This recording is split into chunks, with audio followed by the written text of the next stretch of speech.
बहुत समय पहले भारत में एक शक्तिशाली राजा हुआ करते थे जिनका नाम था राजा अमर प्रताप। वे अपनी वीरता और न्यायप्रियता के लिए प्रसिद्ध थे। उनके 4 बेटियां थीं, अंशिका, जाह्नवी, मालविका और संजना। चारों अपनी अपनी अद्वितीय विशेषताओं के लिए जानी जाती थीं।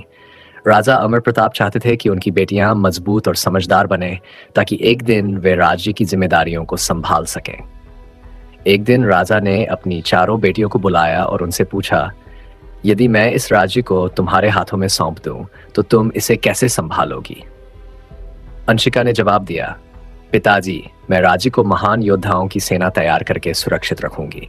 जाह्नवी ने कहा, मैं इसे शिक्षा और ज्ञान के माध्यम से एक समृद्ध राज्य बनाऊंगी। मालविका ने जवाब दिया, पिताजी, मैं व्यापार और धन की वृद्धि करके इसे संपन्न बनाऊंगी। अंत में संजना ने कहा, मैं राज्य की जनता की भलाई और उनकी सेवा करके राज्य को मजबूत बनाऊंगी। राजा ने चारों बेटियों की बातें सुनी और कुछ नहीं कहा। कुछ समय बाद राजा ने अपनी बेटियों के लिए एक योजना बनाई। उन्होंने सभी को अलग अलग जिम्मेदारियां सौंपी और उनसे कहा कि वे 1 साल बाद अपने कार्यों का परिणाम लेकर उनके पास आए। अंशिका ने सेना बनाई, जाह्नवी ने शिक्षण संस्थान खोले, मालविका ने व्यापार बढ़ाया, लेकिन संजना ने कुछ भी बड़ा कार्य नहीं किया। उसने अपना समय गांवों में जाकर लोगों की समस्याएं सुनने और उनके समाधान करने में बिताया। 1 साल बाद चारों बेटियां अपने परिणाम लेकर राजा के सामने पहुंची। अंशिका ने अपनी विशाल सेना दिखाई, जाह्नवी ने शिक्षण संस्थानों की सफलता बताई और मालविका ने व्यापार में हुई वृद्धि का बखान किया। संजना ने बस मुस्कुराते हुए कहा, पिताजी, मैंने बस लोगों की सेवा की और उनकी समस्याओं का समाधान किया। राजा ने चारों की बातें सुनी और फिर मुस्कुराते हुए कहा, संजना, तुमने सबसे बड़ा कार्य किया है। राज्य की सच्ची शक्ति उसकी जनता में है। अगर जनता खुश और संतुष्ट है तो राज्य अपने आप सुरक्षित, संपन्न और शिक्षित रहेगा। तुमने जो प्रेम और सेवा का रास्ता चुना है वही सबसे बड़ा योगदान है। इस कहानी का संदेश था कि राज्य की ताकत उसकी जनता में होती है। सिर्फ शक्ति, शिक्षा और धन से ही राज्य की उन्नति नहीं होती, बल्कि उसके नागरिकों की भलाई में ही राज्य का असली विकास निहित होता है। राजा की बात सुनकर बाकी तीनों बेटियां थोड़ा असमंजस में पड़ गई। उन्हें लगा था कि उनके द्वारा गए कार्य राजा को अधिक प्रभावित करेंगे। आखिरकार उन्होंने अपने क्षेत्रों में शानदार प्रदर्शन किया था, लेकिन संजना की सादगी और सेवा के प्रति उनके पिता का झुकाव उन्हें समझ नहीं आ रहा था। राजा अमर प्रताप ने चारों बेटियों को समझाते हुए कहा, तुम सबने अपने अपने कार्यों में बहुत मेहनत की है और मैं तुम पर गर्व करता हूं।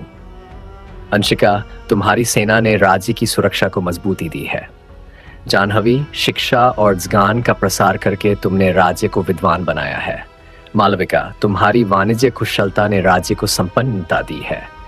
परंतु संजना ने वो समझा जो सबसे महत्वपूर्ण है, राज्य की आज की आत्मा उसकी जनता में बसती है। राजा ने आगे बताया, अगर जनता में सुख और शांति है तो वो राज्य को हर मुसीबत से बचाने के लिए स्वयं ही खड़ी हो जाएगी। किसी भी आपदा के समय अगर हमारे पास संतुष्ट और खुशहाल जनता है तो वही हमारी सबसे बड़ी ताकत होगी।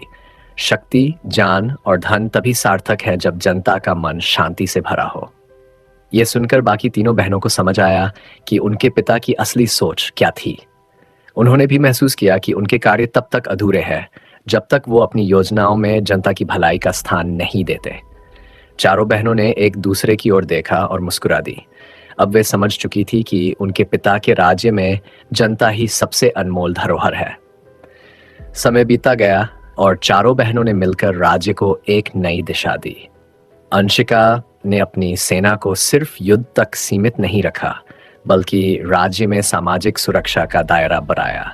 जाह्नवी ने शिक्षा को गरीबों तक पहुंचाया और महिलाओं की शिक्षा पर विशेष ध्यान दिया। मालविका ने व्यापार का लाभ जनता में बांटा और छोटे व्यापारियों को सशक्त बनाया। और संजना ने हमेशा की तरह लोगों के बीच रहकर उनकी सेवा की। इस प्रकार राजा अमर प्रताप के ज्ञान और मार्गदर्शन के चलते उनका राज्य खुशहाल और समृद्ध बना रहा। उनकी बेटियों ने यह सीखा कि एक सच्चे शासक का कर्तव्य सिर्फ शक्ति और संपन्नता नहीं, बल्कि जनता के दिलों में स्थान पाना भी है।